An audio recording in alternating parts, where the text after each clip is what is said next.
What's up, nerds? Welcome to Nintendo Pow Block for February 13th, 2018.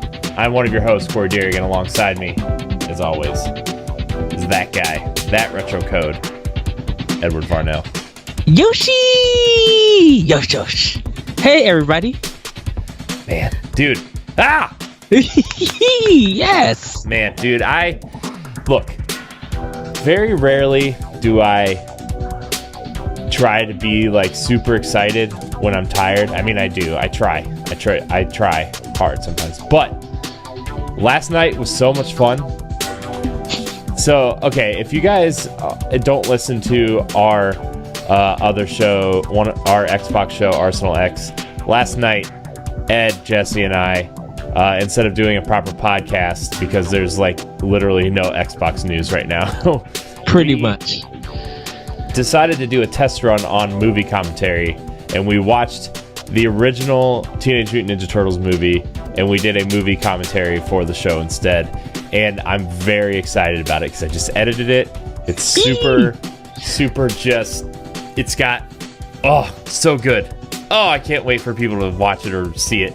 But we did like a commentary track for the movie. We literally watched the movie and commentated on top of the movie. So you have to watch the movie to listen. I mean, you don't have to, but I mean, it's recommended, highly recommended, because yeah, that's how we did it. So yes, man, I'm really excited for that commentary track to go up. So if you go to our YouTube page, youtube.com/NGR Radio, there will be a movie commentary playlist up hopefully by Wednesday when you see this, because that's when Arsenal X usually goes up.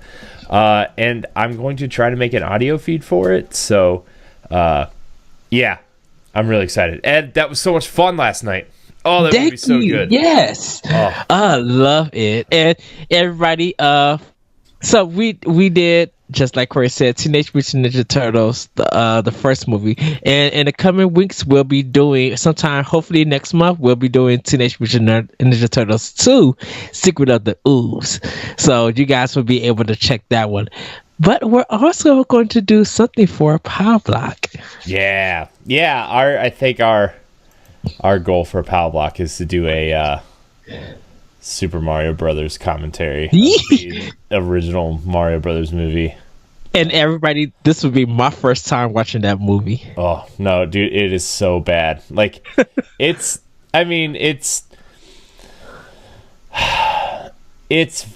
fine, but it's bad. Like, it's not like it's acted bad or anything, you know. It's not like that kind of bad. It's just like, it leaves you scratching your head like, what is this movie and why did they call it Super Mario Brothers? Right. I mean, that's what it is. It's not like, I mean, it has a lot of talented actors in it, like, you know, Bob Hoskins and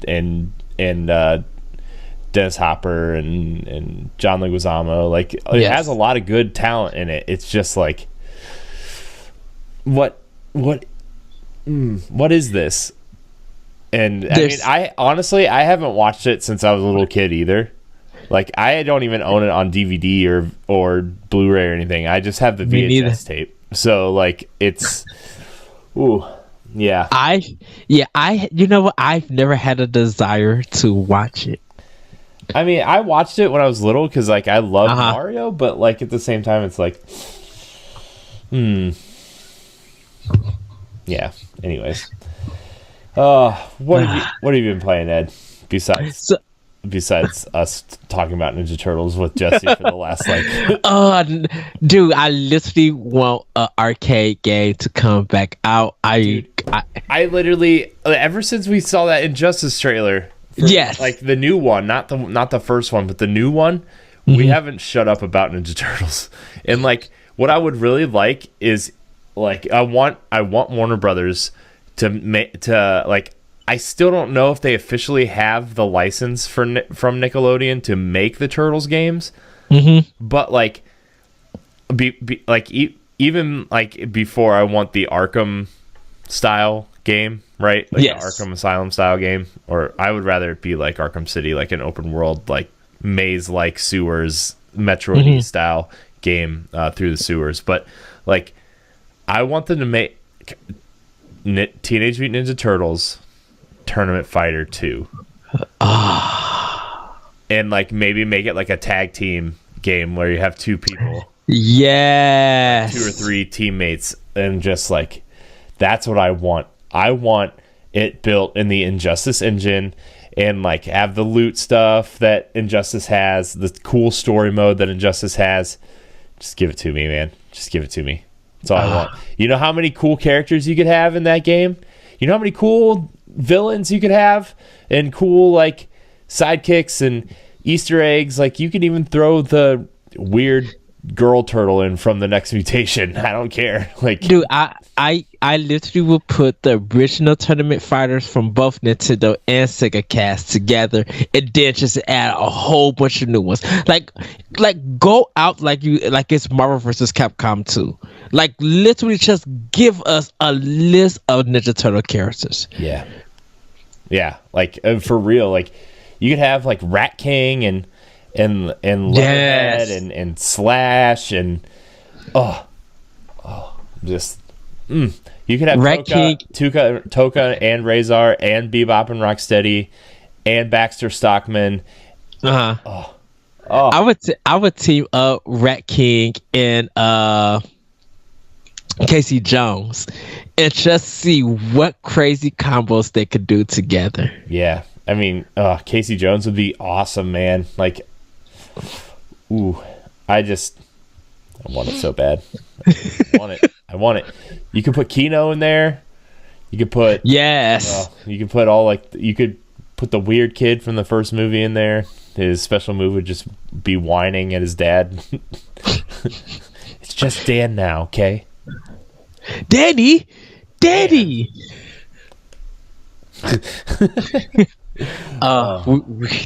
movie is so good. But back to what I've been playing. Graceful Explosion Machine for Switch have 3 more levels, then I'll be finished with that game. Everything will be unlocked. I'll have my score. Lost Sphere, Blastmaster Zero, The Mummy Demastered. I got to jump back into it for Golf Story, because our great friend Jesse Douglas, he's been playing it, so I need to catch up with him on that. For PS4, Xbox One, I've been playing Monster Hunter World. Further in the Xbox One version than the PS4, so I gotta just kind of catch up. If you look on our Nerds Gone Rogue page on Facebook, you can see my pictures on it. On Arsenal X, you can see my character, and on Nerds Gone Platinum, you can see my character there for the PlayStation 4. And kind of enjoying it, not having a problem with it. I hopefully I can customize more for my character, like change the equipment, everything later on. But enjoying that. Iconoclast, I'm also playing on PS4. I feel like I'm halfway through that game because it is quite long. But Yakuza 0 is what I've been playing. My 3DS, my 2DS XL ran out of battery power, so I need to charge it so I can get back to my Hunter stories. I know. But that's pretty much what I've been playing. Hopefully soon I'll be jumping into Hellblade and going to be trying to work on that game, because I'm planning on having a discussion about that with our good friend JC White later on next month. So I want to get that game done and experiencing it. Nice. So yeah. Honestly, this weekend was so busy that I honestly haven't played anything. Yeah, I can't even like make something up right now. Like I haven't even played anything. I need to get back to Celeste and Super Meat Boy before Bayonetta 2 comes out. What are you eating there, Ed? What do you got there? Pizza? Pizza. Oh my gosh, I hate you so much. I want to finish these 2 games before Bayonetta 2 comes out, because Bayonetta's Friday. I need it. I'm seeing all these videos go up now because like the costumes can be unlocked by the amiibo now. They can, instead of like going through and unlocking them or whatever. Right. So I need to finish these 2 games because I want to play Bayonetta 1 and I want to play Bayonetta 2. I want to play them in order. I want to play through them the whole way, plus like last night we recorded a bunch of stuff, but like this weekend I've been like I've been trying to figure out how we can add content to the YouTube page and stuff, and the movie commentaries is a good one. I haven't had a lot of time, and in the next couple days, maybe by next episode, I'll announce some things that have happened to me. But like, let's just say in the near future, I'm going to have a lot more time to actually do the things that we keep saying we're going to do, and just haven't gotten to it. Like pod and plays and let's plays in general and stuff like that. Yes. So, plus, like, people have commented and said that like we do a lot of stuff for not making any money anyway. But like, we don't really do it for that. We do it because it's fun and we like to do it, and right. So, but anyways, I've been making a list of things I would like to do personally, and then maybe group stuff that we've already talked about doing and need to do, or just so. But yeah, I honestly haven't played anything since we recorded this show last. Like, I even made the mistake of, instead of posting the show at 10 a.m. on Friday, I posted it at 10 p.m. on accident. So, like, I'm sorry, everybody, for that. I don't even know what was happening. Like, but anyways, life is happening in some ways. So, yes. Honestly, there's not a ton of news, but the only real thing is that Splatoon 2 is getting a starter edition. It's similar to the Explorers pack that Zelda came with, like the later release of Zelda, the Explorers pack, where it comes with a for the same price as the regular edition. It's the starter edition includes the game, a 100-page strategy guide, 2 sheets of Splatoon stickers, and the bundle will be released on March 16th. It's similar to the Explorer edition of Zelda, like I just said before. So that's cool. Yeah, I think it's a cool way to entice people to pick up the game that haven't already. I think it's cool. I'm actually gonna probably end up picking up that version of the game. I like the little things that they add to it. Yeah, I think it's cool too. I like when they do that, like maybe like 6 to 10 months after release. They kind of just like give you a little bit more incentive to buy the game. So yeah, it's cool. Okay, we're going to do these last couple news stories, and we're going to get into our question block. We have a few questions. We might not get to all of them today just because of time, and for some reason we started recording NGR radios on Monday nights now again. So, but yeah, Ubisoft is the leading third-party publisher on Switch due to the success of Mario plus Rabbids Kingdom Battle and Just Dance series. So, and Rayman Legends in there too. So, I think that's good. I like Ubisoft on Switch. I think Ubisoft is the most Nintendo third-party publisher. Right. Oh, so yay! And shout out to Bethesda also, because they've been getting a lot of love and getting some good sales. So hopefully they continue to support more Switch also. Right. So we'll see what Ubisoft does in the future. Yeah, give me some give me Rayman 3 or something. Yes, at some point. The last little bit of news here, Nintendo reveals 2 new Splatoon 2 amiibo. So Pearl and Marina will be coming in a 2-pack later this year for $25. I'm shocked that this took so long, to be honest with you. Shocked. I definitely plan on getting it. Oh yeah, I do too, but I'm just saying I'm shocked that it took this long to get them out. So that it's just, yeah. It, you know what? They probably had it in the works. Probably had it in their marketing planning and stuff like that. Yeah.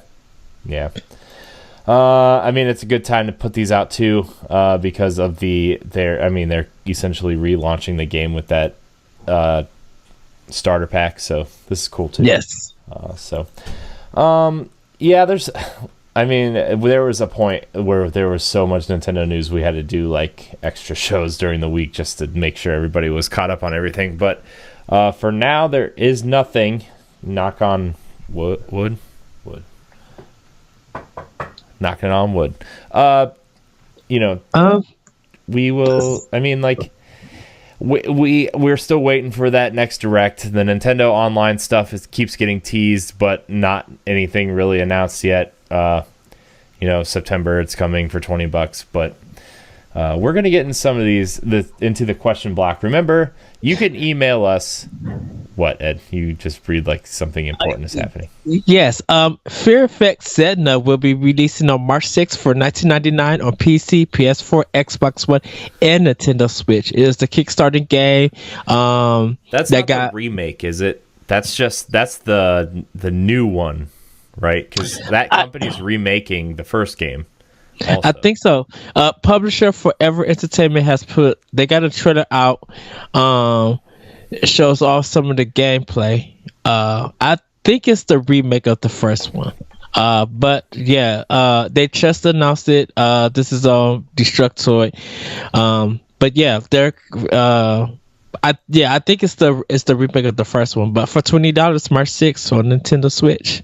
Nice. So there's no announcement of physical or anything. So I guess this is just going to be a digital copy first. Yeah, I'm sure it's going to be one of those things that the physical will come later if there's demand for it. So gotta wait till May for Owlboy. It's that physical copy. Wow. So, I wonder when that game is actually dropping. It's out like next week. Owlboy? Oh. Or this week. It should be out tomorrow. The 13th. It's out the 13th. So it'll be out by the time this posts. Okay. So yeah, I just see that Nintendo Life did a review for it. So yeah, it should be out by the time this posts. So, but we'll get into all like the indie stuff coming, and we're gonna do our month in review later on in the month. So, we'll do all that. We'll get to the indie stuff on Friday's episode, all that stuff. But for now, we did promise you a full kind of episode of Question Block. So yes, let's get to these questions. Ed, I'm sorry I didn't get these to you, but that's okay. Just put them in a document when I got home from work today. So I like to be surprised.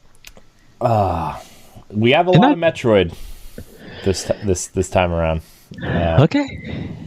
I mean, it's a big topic right now. So, but Megan Green asks, do you think we'll see Retro's new IP this year, since Metroid is being handled by another developer? If so, what do you think it is? If not, what do you think they are working on? We will see what Retro's next game will be. I'm hinting at E3. That's what I believe, or fall direct sometime.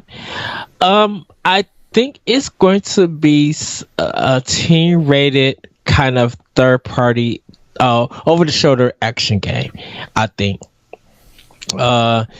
I kind of hope that if it's not that, I kind of would like them to see if they could do a DMC style kind of action game, like just an action adventure style game. I kind of would like to see what their take on it, or their take on Rise of the Tomb Raider.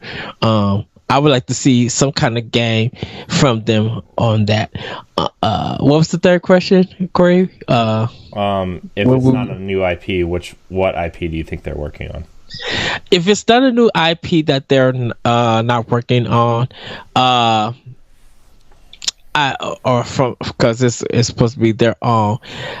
I think they are probably taking one of their lower end IPs. I know Nintendo said they were trying to express more in that style of game. So, What if they made an open world Box Boy game?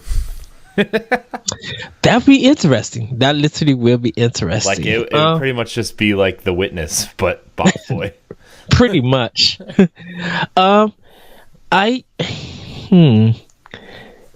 kind of thinking that because they're not doing Donkey Kong, I know that much. Yeah, I would be shocked if they were doing a third Donkey Kong game. You know what? I would kind of like them to see that disaster report that they did for Wii. Disaster report. What? I think because it's already translated in English, but it never came to America, and I don't know if that's a Nintendo property. I'm assuming it is. If not, because it has to be an action. What is the one? I keep talking about this, I keep forgetting. Maybe they're doing Eternal Darkness. Yeah, I could see them. Their take on Eternal Darkness, or the one that Geist. Oh, jeez, no, not Geist. No. But I'm no. I'm going to go with Eternal Darkness. I think they could really do a good job in that atmosphere, and really make it scary. I think Retro is good at doing a sci-fi psychedelic horror kind of style game. I could see them doing something like that. Yeah. I agree with you. I think we're going to see Retro's new IP at E3 this year. It's been way too long. Yes. It's been 5 years at this point since their last game came out. And like, I know that, I don't think they're porting the Donkey Kong.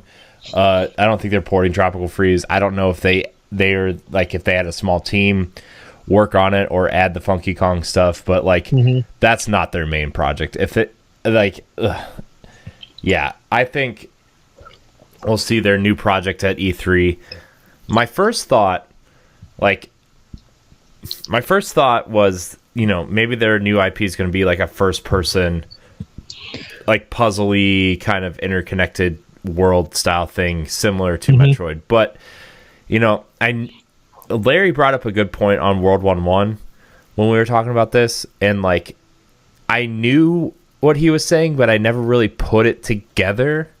Like I knew people left, right? I knew people left Retro to go to Armature or 343. Like people, like some of the Metroid team went to work on Halo, and it's very evident in Halo 4, which is why I really like that game. It's got so much like the bright oranges and the line work and the suits and stuff. Like the look of it when they first showed the trailer, I was just like, "This is very Metroid-ish." I mean, just make Master Chief's suit orange and red, and we could just have a Metroid game. Pretty much, and I'm all for it. Yeah, but the more I thought about it, like it seemed that team was transitioning more to like the 2D space with Donkey Kong, which, Donkey Kong Returns and Tropical Freeze are two really, really awesome 2D platformers.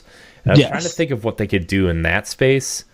Like maybe like a 2D Kid Icarus of some kind, but at that point, like I know that team wants to do something ambitious and something that people can be proud of, like right, and something that isn't really seen on a Nintendo console.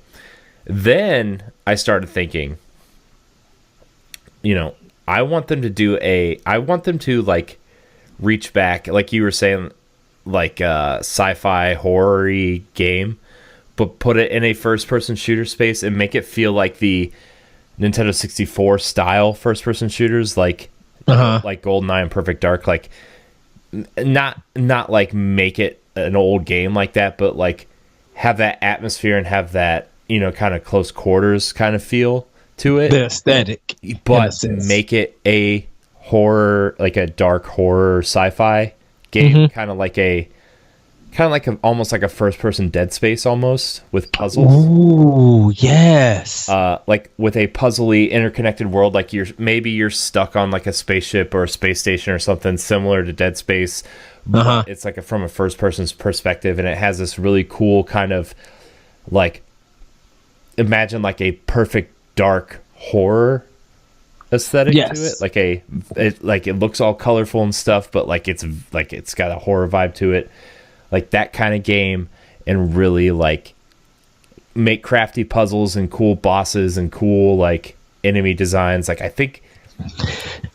really think that might be what they're going for, and like maybe make it more like kind of like a Metroid-y thing where like you have to unlock like this section of the space station by getting to another area or getting a cool weapon or keys or something cool, like a new tool that you can use, almost like an Alien Isolation type vibe too, maybe, where like, maybe there's a creature on this space station that's chasing you.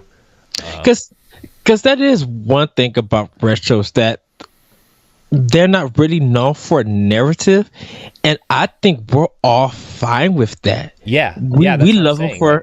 Like, we don't need a narrative, but they are very good at atmosphere. They're very good at creating like a world you want to be in without necessarily telling a story.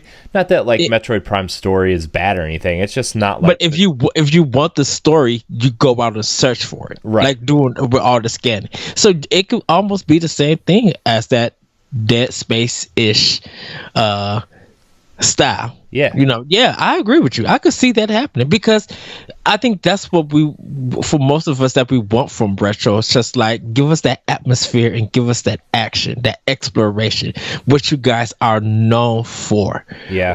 Like, I would like another Eternal Darkness, and I would like something like that. And like my only fear is that like maybe they will attach a name of an IP that Nintendo owns to this project to try to get it to sell more that isn't exactly what the IP is, kind of like what Arcane did with Prey, where like they own the Prey IP, but it's not attached to that first game at all, and like maybe people would like see like if they attach the Eternal Darkness name to this, but it wasn't like that first game. I think it would, I think the IP I just described, Eternal Darkness, is a cool name for it, and maybe set it in like the same type of universe, or maybe like the story can be like this person's being experimented on, whatever, and like maybe it'll take concepts from that first game, like turning up your volume or erasing your memory card or whatever, but like apply it to today's type of systems, and maybe like, I don't know, maybe your Joy-Con will become disconnected or something. I don't know. Like, I guess they could take concepts from that first game and put it in this game I just described. Right. Maybe set it in an Eternal Darkness universe, and they can just be like parallel universes, or... I mean, it could be a sequel, because Eternal Darkness itself I think concluded all, so if Retro did take the Eternal Darkness name and put it in the setting, it could be a sequel, or it could be like a side project, or a pre-sequel or something like that. Something I was thinking of too, like, I mean, even something I just thought of, actually, not I was thinking also, but like you saying that, like how Cloverfield, like the movie series Cloverfield does, where like, Eternal Darkness could be their Cloverfield, where like, the Eternal Darkness was Cloverfield 1, and then this game is still part of that thing, universe, but it's something totally different, and then something like that. I get you. I can see that. Oh, a Dead Space-ish perfect dark from Retro, like, I would have to see the trailer, and 80s, I would have to get my sci-fi horror vibe. Yes, first-person shooter, kind of survival horror-ish almost, but not really, like light on the survival aspects, but super dark and scary. I am 500% with that. I need that now. Nailed it, Nintendo. You can have that one for free as long as I get a free copy. There you go. And Ed too. Ed can have a free copy too. Yeah, like Retro. and it's so good because Retro Studios doing the 80s game. Like, it fits the company name just right. Yes. I know. Oh, Oh, dude, I literally will need that. I would get jealous because I would be like, you playtesters are so lucky that you are probably playing this and testing everything, and I want my hands on it now. Like, if Nintendo was just like, you guys could play a trial demo on your Nintendo Switch starting today after the E3 Direct, or like on a Friday or something after the Treehouse Live is over with. I think hopefully the service will get crashed because people will be trying to download the game. yeah. Yeah. And then like somehow like like you can play the original game in this game somehow. Like maybe he just has like a GameCube sitting in his like the test subject's room or whatever.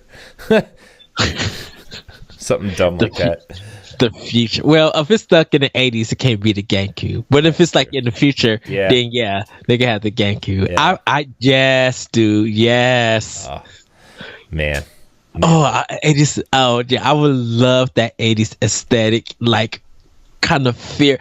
Oh, yes. Because then, whatever they do, please do not make it like the Harrison Ford movie, Runner? Blade Runner. Like, we already have Snatcher. That's right there. But yeah, I could see that. Oh, dang! Now I gotta kind of go through 80s like sci-fi horror. That like, what would they touch? Yeah, I don't know. Because everybody, of course, a lot of people would think of aliens too. I'm like, but there's more. Yeah, but like here's the thing, like there's so much in like that kind of 80s sci-fi stuff that has been explored.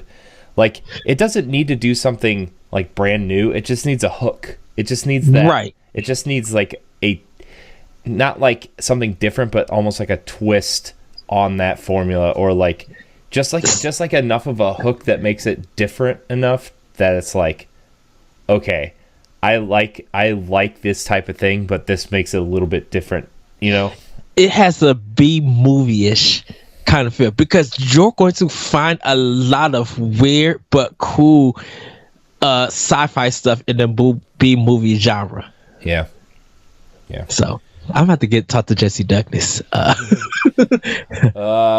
I mean, what IP are they working on if they're not doing their new one? I don't care. Like they deserve to work on a new IP. They've done so much good stuff for Nintendo. 5 games that are like 9s or above. They deserve a chance to work on a new IP. So and I think retro. I think they're happy that people are still talking about them, and people are just like excited to see what's coming new from. They're the new Rare, right? Except for like their games take forever to come out, where Rare was putting out like 4 games a year.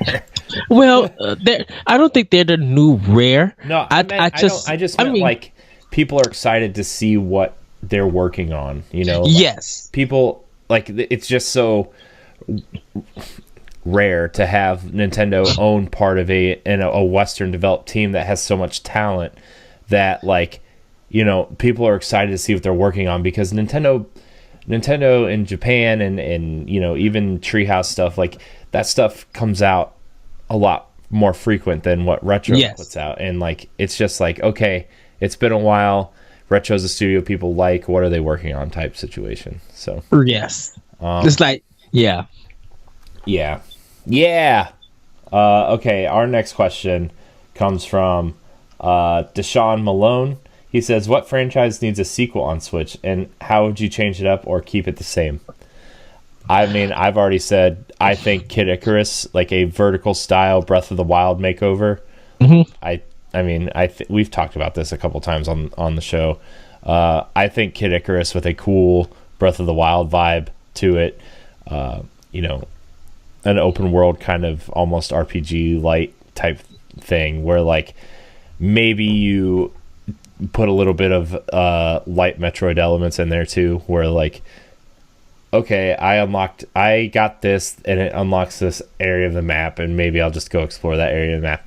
It doesn't need to be as complicated as Zelda, because Kid Icarus, no offense to Kid Icarus, but it's not going to sell as much as Zelda did, like, ever. So Yeah. For me, I'm going to go with Sin and Punishment 3. I think a lot of people still miss 1 and 2. And of course, a collection would be awesome, like a treasure collection on Switch, would just be awesome in total. Could you imagine Sin and Punishment in HD on a big TV, but like with today's tech, like all this stuff happening on screen at once, where like you're almost overwhelmed with enemies? Yes.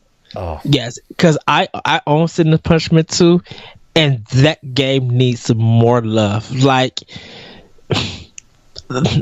it's for people who don't understand Space Harrier from the Sega days of the 80s. That's what Sin and Punishment it has that feeling of, with a mix of a little bit of Star Fox in a sense. But I can literally see them mixing up that 3D area kind of gameplay with some 2D side scrolling. Like Treasure is known for good shooters and difficult platforming. So I could see Nintendo just giving Treasure another chance to be like, hey, let's do an eShop thing. Let's do a digital only game. And here's some money. You guys make Sin and Punishment 3 and bring it to Switch. Yeah. And I like, if I think people who really want to play a difficult game that's just not created to be difficult, say, meaning like, oh, the Dark Souls games, okay, that is difficult, but really, if you change like the enemy hits, it'll be an easy game. But like you have to be quick in a Treasure game and Sin and Punishment. You literally have to be aware of what's going on in the screen and be quick. So I could see that arcade style gameplay being on Switch or Sin and Punishment 3 if Nintendo was working with Treasure to make that happen. That's what I would love to see. Yeah. I would also like to see new Super Mario Brothers Switch or Super Mario 3D World 2. I think that's in the work. I think that's coming in 2019. That stuff is I mean, yeah, what you said. Mohammed asks, what genre do you think is missing from Nintendo's library? Well, we got JRPGs. We got we're starting to get a lot of the MMO PC-ish isometric games, so we're starting to get that. Fighters, as Neil, Hamster is taking care of that fighters with some of the old games, but we're starting to get more of those, like with SNK Heroes. I think what we're missing is just some of the action games, like third-person action games. Once again, I mentioned like DMC. Like we're missing that, and we're kind of missing like the Rise of the Tomb Raider adventure games. Like we got a lot of stuff on the indie side covered. That's 16, 32-bit, that kind of all that genre stuff. We got that covered, but I think the action and the adventure genre we're really missing on Switch at the moment. Yeah, I kind of agree with you, but at the same time, I don't really miss any of that genre because there's so much of it on PlayStation and Xbox. I'm just like, I don't like. I want Tomb Raider on Switch, like, but I mean, you look at PlayStation's lineup, like it's all over the shoulder kind of action, third-person action adventure-y with light RPG elements like Horizon, God of War, Last of Us, Uncharted. Like it's all there. Tomb Raider, even like I get it. Like Nintendo's kind of missing that, and like Zelda kind of scratches that itch a little bit, but it's so different from like Tomb Raider and stuff that it's like. Yeah, I get it. They're missing that, but at the same time, it's like do we really need that genre on Switch? And like, I don't think we do. I think Nintendo does a good enough job of diversifying their portfolio that it's like, I think we need that genre from different companies. You know, people who haven't really dived into that genre of like I could see Bethesda doing something like an action adventure game exclusively for Switch. I could see maybe Blue Point or something porting something over, or Panic Button. They're like the hotness right now when it comes to porting. like I could see some of that stuff maybe from like collections or something, just something that we haven't experienced or we forgot in the past to get new life on it, because it's not cluttering the Switch, but I'm just like, that's something that's missing at the moment. Like maybe 2 or 3 adventure action games would be good. Yeah, we don't need a Gears of War style game like every 2 or 4 months or anything like that. We just need a good game that we could jump in. It could be some dumb fun, and just enjoy it. You know? Yeah. Yeah, I mean, what genre are they missing? I mean, like, it's not that they're missing anything. They just have IP that are dormant, you know, that would fit in a, like, a nice little... If Nintendo... Like, here's... let me start over. Nintendo has a bunch of dormant IP that, you know, they're either saving or they're in development, or like, you know, Nintendo works differently from other companies where like their developers make concepts and then they develop a game around the concept, right? That's how Mario Sunshine is. That's how Pikmin was. Like, that's how they do a lot of their development. And so, I mean, that's essentially what happened to Star Fox Zero, right? They had this concept and they put it into the packing game Star Fox Guard.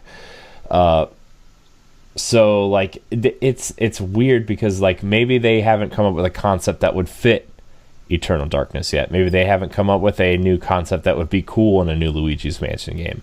That kind of stuff. So plus, like, they have so much third-party support. Like, Nintendo's clearly missing in the first-person shooter genre. But, look, Bethesda's taking care of that with Doom and Wolfenstein 2. And they've got Splatoon, which is, like, it's not a first-person shooter, but it's their own shooter that's really good. And Metroid Prime's on the way. So, you know, they have that genre covered in other ways. Survival horror. You know, we talked about Eternal Darkness, but they have Resident Evil Revelations right now. They have indie games that are taking care of some of these genres, you know. And you know, it wouldn't surprise me if Capcom was like, hey, guess what, guys? Resident Evil 0 through 7 coming to Switch next year. like it seriously would not surprise me at all. Right.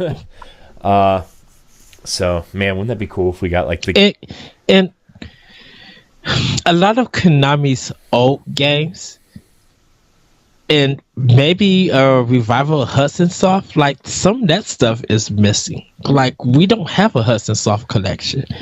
Like the old school collection games, I think will be fitting on Switch because Switch could somewhat not only turn into an indie machine, third party Nintendo machine, like it really could be home for some past great arcade games and Japanese arcade games. I mean, with Hamster and the SNK games, yeah. But I'm just like, there are arcade games from Konami and Capcom that's in Japan that never came to America. There's games in Japan that never came to America, in Europe that never came to America, that I think will fit so good on Switch because you get that experience on the go. Yeah. Yeah, I don't know. It's so hard to say what they're missing because they do such a good job of diversifying everything. Like, there's games that I would like to see a Switch iteration of, like Paper Mario, Mario and Luigi, Luigi's Mansion, Pikmin, like smaller games that maybe won't sell 4 or 5 million copies, but would sell maybe 1 million. That I would like to see, you know. But that doesn't necessarily mean that they're missing. So, I don't know, man. That's a hard question. I don't even know. I think we answered it. Yeah. I think we tackled it. I mean, we walked next to it. We pushed it in the water. Splash. Yeah, splash. Brian Marshall asks, he asks, I found you guys when I was looking for Nintendo shows after I bought the Switch in January. I like your show. It's very good. Keep up the good work. My question is this. Do you think Nintendo should take the Apple approach and release iterations of the Switch instead of just making a new console in 6 to 7 years? Thanks, guys. No. Nintendo, if they're going to release a new console, not handheld, console, they're going to work on it. They're going to be innovative and try to look at the lowest tech that's cheap and try to be able to make something that could run on it and make a profit off of it. Like Nintendo is thinking smart that, when you have to make a console, you don't want to make it as big and all this great graphics and stuff still look like a PS3, Xbox 360 game, which has deeper colors, and you're not making a profit off that system to 2 or 3 years after it's been on the market.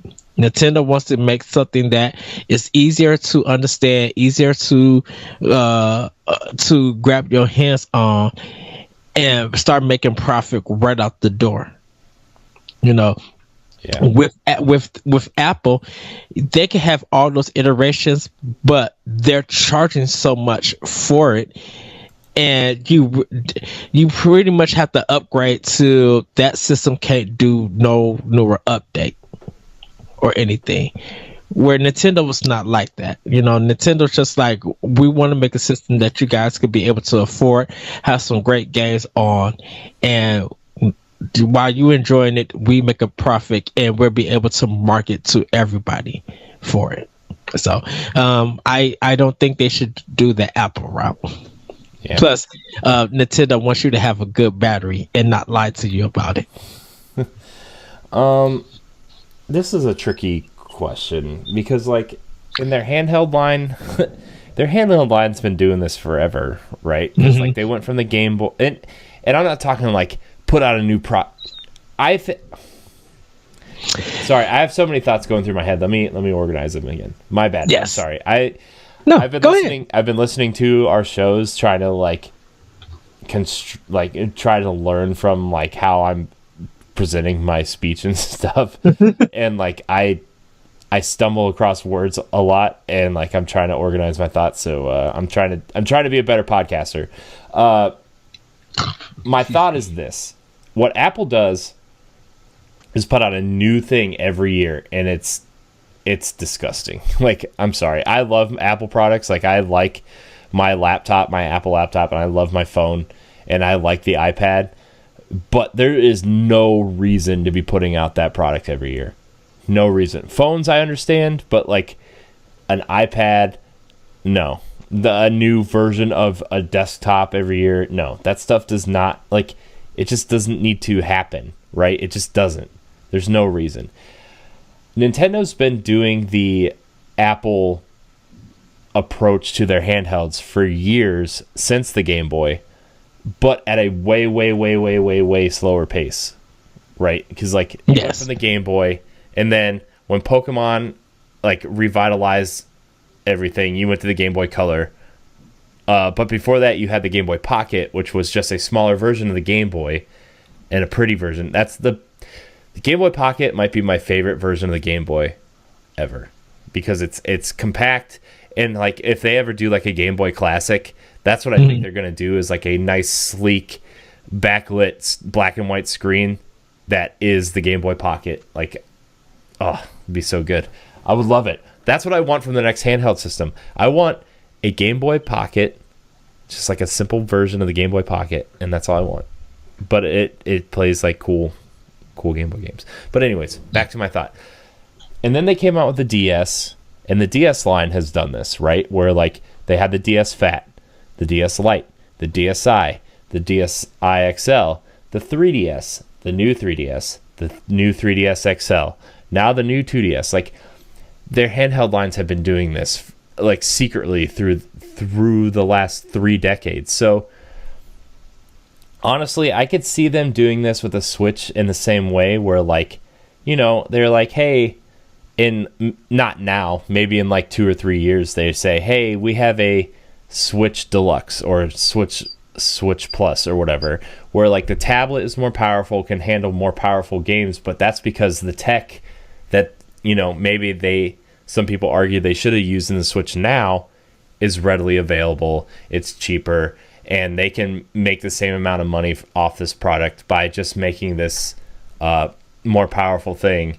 but it'll give them the same amount of money back. You know what I'm saying? Mm-hmm. And people can keep their old iterations if they want, because all Nintendo games will still run perfectly well. All indie games will run well on this. It's just like, you know, if you are a hardcore Nintendo person who, you know, upgrades every time a new console comes out, like I have, and, you know, you want to play Doom 2 on it, or Wolfenstein 3, or Elder Scrolls 6, or whatever, you know, big games are coming out for Switch at that time, maybe it would be smarter to upgrade to this version. And it would just sit next to the new version, similar to what the 3DS does. You know, there's a way that they can work both angles, where, like, you know, they iterate on the Switch, but maybe in 7 or 8 years, because that story came out that said they want the Switch to last longer than the 5 to 6 year life cycle. Yes. And this is the way they could do that while coming up with their next console or their next handheld or next box or whatever, because, like, I just think that that's what's going to happen.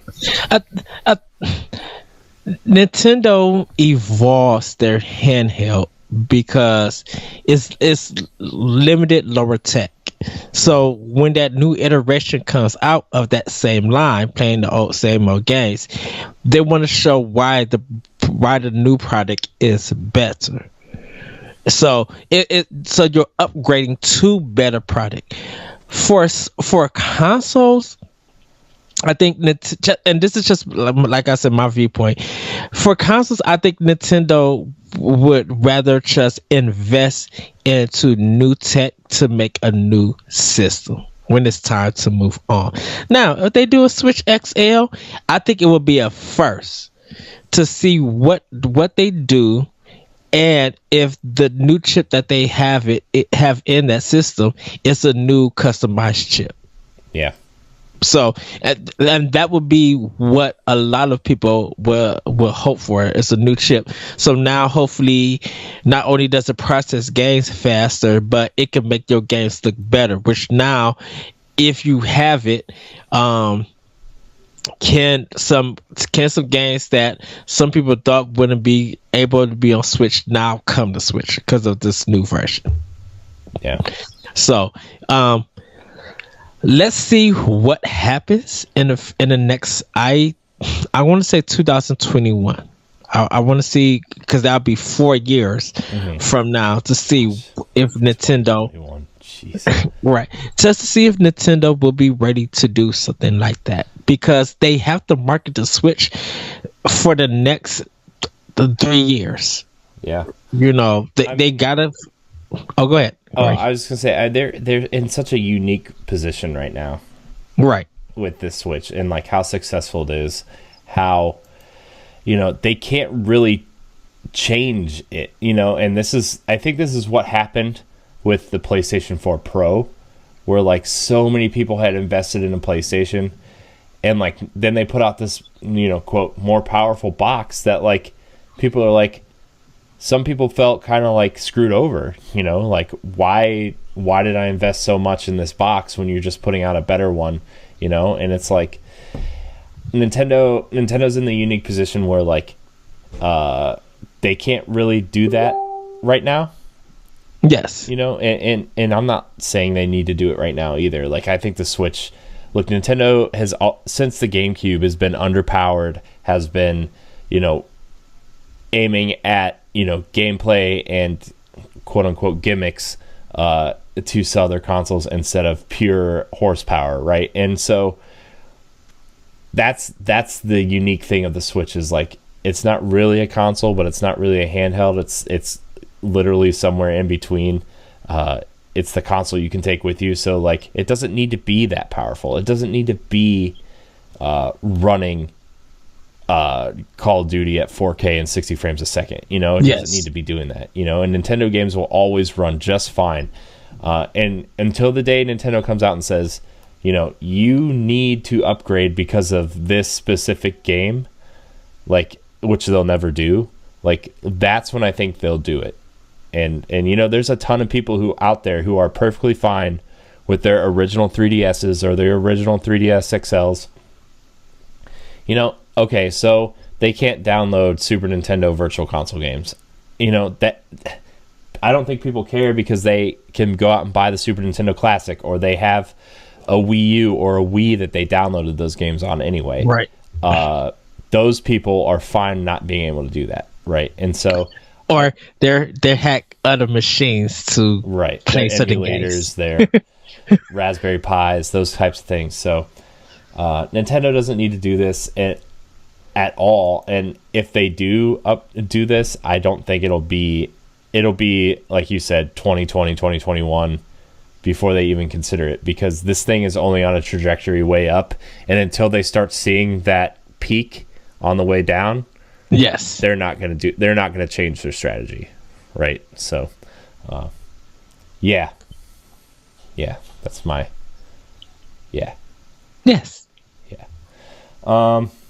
come on.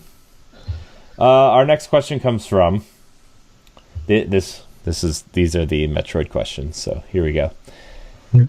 Sam Hall asks, why do you think Nintendo chose Bandai Namco for Metroid Prime 4? Do you think it's a weird choice?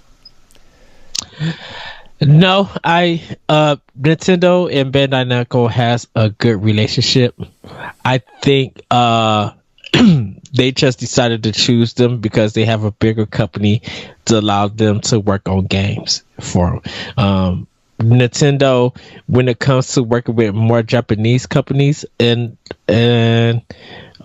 now they work more with Platinum, Tecmo Ninja, Kobe Tecmo, and Bandai Namco. Back in the day, they used to work a lot with Capcom with the Zelda games. Well, that kind of all changed, I think, after the GameCube era. So I think they have just a better trusted relationship with them, and they're easier to work with. So I think that's why if the rumor is true or anything, that they're working with Bandai Namco to do this Metroid game. I think Bandai Namco it's just a bigger company to work on it. Yeah. And, I think, maybe Bandai Namco doesn't have the first person thing down all the way. Because, Namco they don't really do first person games, right? Like, I think we named one in the entire company's history, right? But what they do well, and not just Bandai Namco, but even the developers that they work with, have a great sense of interconnected worlds, a great sense of going a place, you can't get there yet, you need to go back and find this item to progress. You look at Dark Souls, you look at Demon Souls, you look at those types of games that have huge interconnected worlds. And I know From Software is not the company working on this, but Bandai Namco can definitely reach out to talent there, and if they don't know what they're doing, they can reach out and learn that talent. They can reach out and say, hey, we can contract some of your developers to help design this world. So in that aspect, I think that Bandai Namco works fantastic. Dark Souls has been such a huge factor in the gaming space in the last decade that Bandai Namco should know what they're doing by now in terms of these types of games. And like I said, From Software I know isn't owned by Bandai Namco, but they have such a good working relationship, and I'm sure talent crosses over from both the studios all the time. Not all the time, but you know what I mean. So they can reach out to that. I'm sure they've staffed up talent that knows first person stuff. I'm sure some people maybe from Capcom, since it's a Japanese company, Capcom has a lot of experience in the first person space. I'm sure they've staffed up and they are taking every precaution. Plus, I'm sure Nintendo has their thumb on this project, pressing down real hard, making sure that this is polished, this is ready to go. Because the last time a console Metroid came out, even though we enjoyed the game, wasn't very well received and wasn't very well treated. And the game we got after that was Metroid Prime Federation Force, which I thought was a great idea.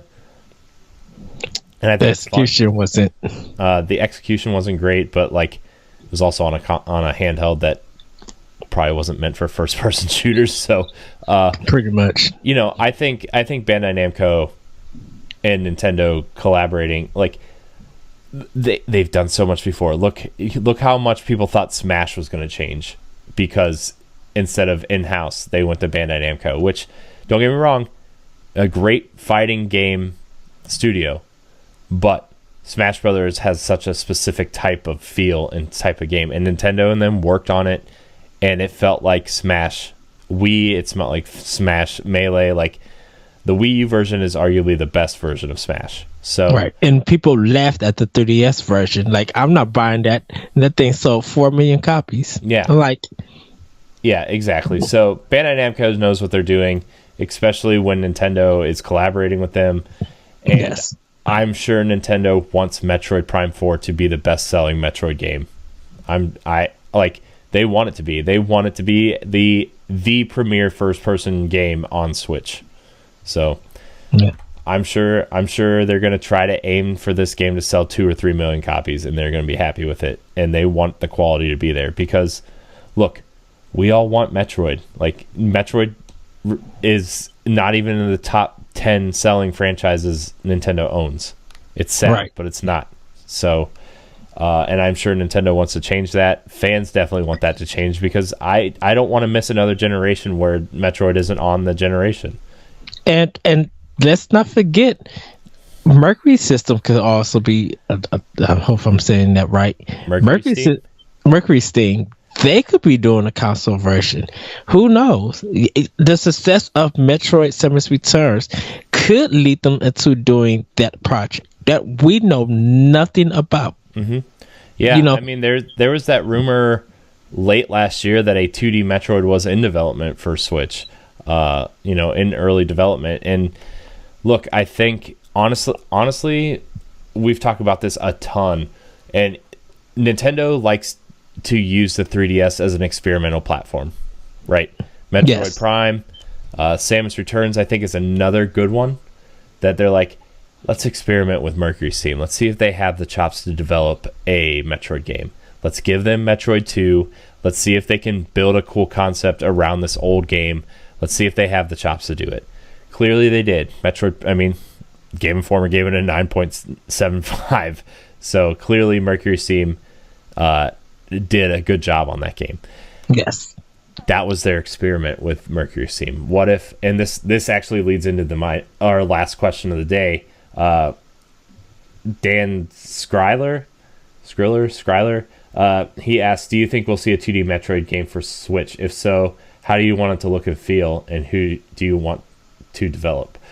So I just wanted to get that in there because we're transitioning into that. So okay.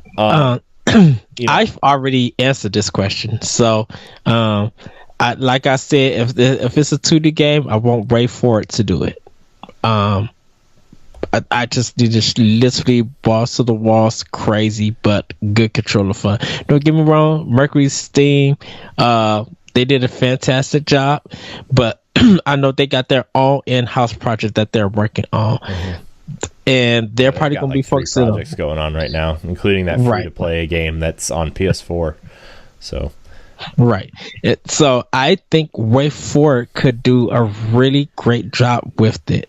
Art style-wise, Way4 is good at choosing different art styles, so it could have that Samus Return look, but knowing Way4, they'll put their spin on it with Nintendo. So I think it'll be a real cool. The Aliens game that they did for DS, you know, they could do almost a demaster 8-bit style version for it and make it look like Super they Metroid. did Mummy Demastered. Look at that.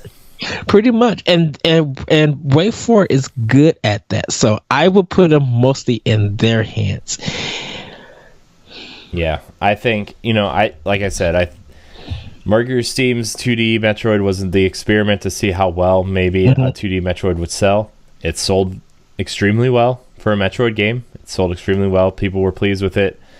You know, I think we're gonna get one, honestly. And it wouldn't surprise me if we got one before Metroid Prime 4, to be honest with you. Yes. Like, it wouldn't surprise me at all. And, like, Way4 would be such a cool idea because of, like, what if they made an anime style?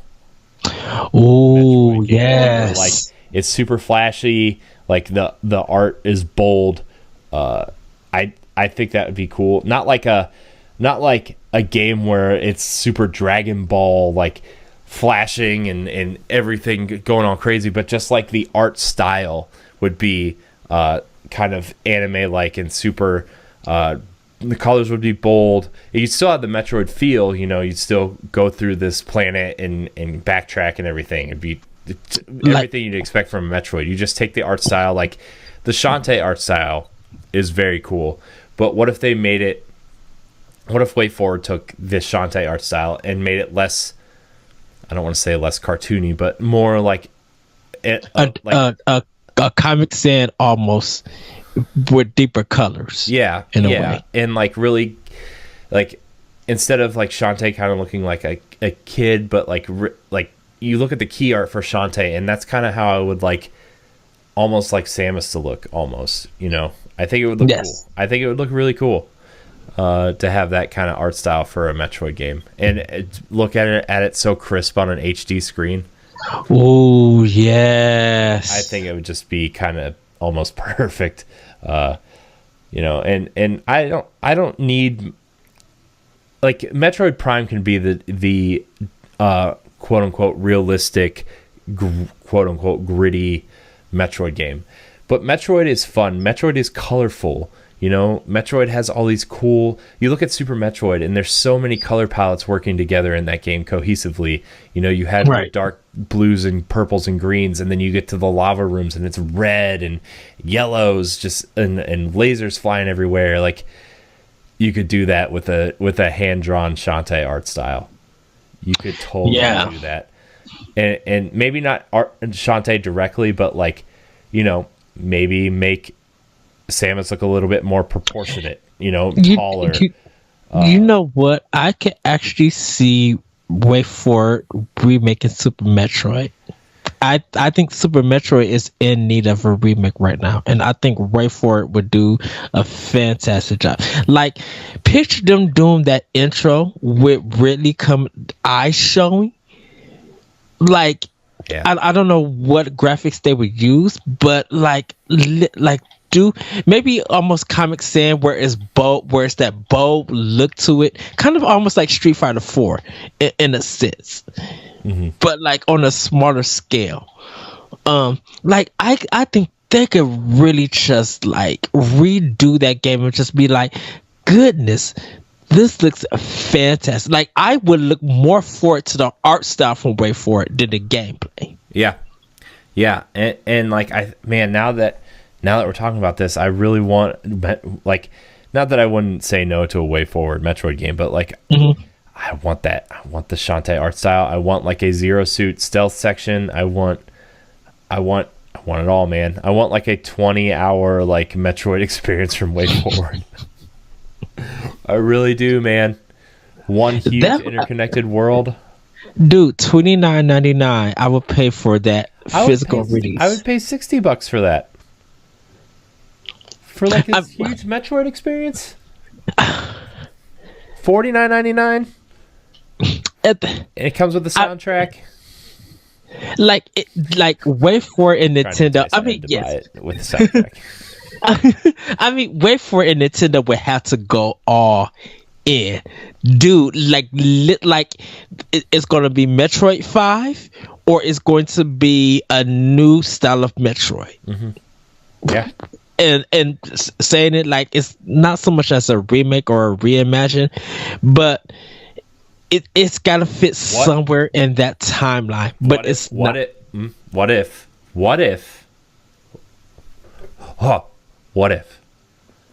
they marketed it as a Super Metroid remake, but after you beat Super Metroid, it lands you on another planet and it's automatically the sequel to Super Metroid?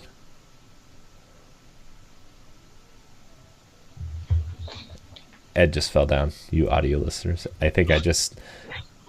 Hey, Ed, let me repeat that. What if they remade Super Metroid, but after you beat Super Metroid, it led you straight into the sequel? My life right now. The whole game of Super Metroid, or the whole game? The whole game.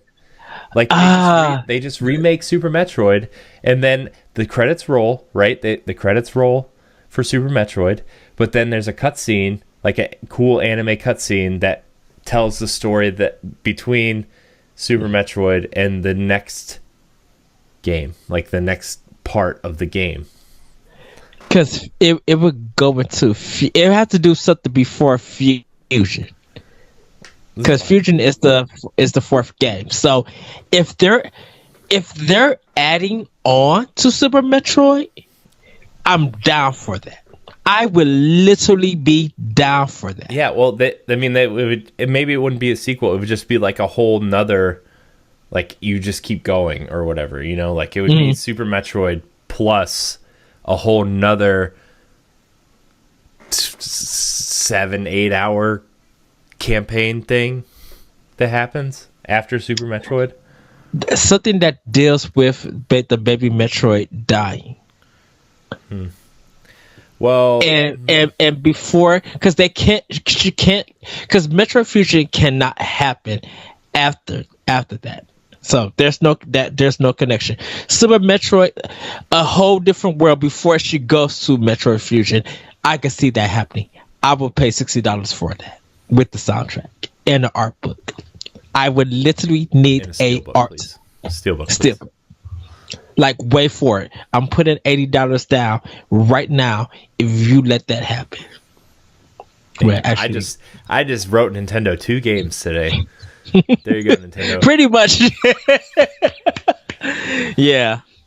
So, that's all of our questions. Remember, you can email the show at nintendopowblock@gmail.com. You can follow us on Twitter at NGRPowblock and on Instagram at Nintendo Pow Block.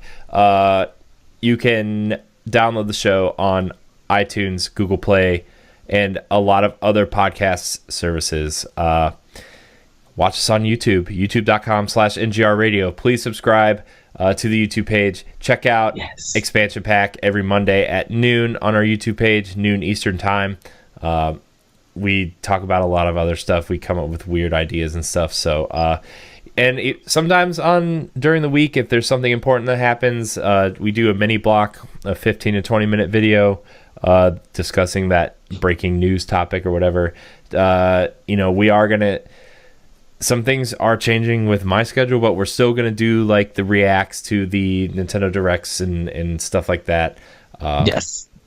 So keep a lookout for that stuff. Ed, where can we find you? You guys can find me on Twitter at ThatRetroCode, and you can check out my podcast, Optional Opinion, on SoundCloud, iTunes, Google Play, and other podcast apps. My second Bunch of Game Awards is up, so do check it out. Yeah, you can find me at CoreyNHD on Twitter and Instagram. You can find me on NGR Radio and a plethora of other podcasts on NGR Radio. So like, subscribe, and share. Download our family of podcasts, Arsenal X. Like I said at the top of the show, Arsenal X just did a Ninja Turtles commentary on the first movie. It was very fun. Please go watch it, or listen to it or whatever, however you feel the need to watch Ninja Turtles with us in your ear. Download Nerds Gone Rogue, Nerds Gone Platinum, and of course World 1-1 podcast, which we're both on. And I think that's it. Like, subscribe, and share it to youtube.com/NGR Radio. Click the link right there in the description of your audio podcasts. Even if you don't watch us, just go subscribe. Our next goal is 500. We get some cool stuff that we'll be able to do some different stuff. So yeah, like, subscribe, and share. ngrradio.com, where we write stuff. And until Friday, we love you. Bye, everybody. Woohoo.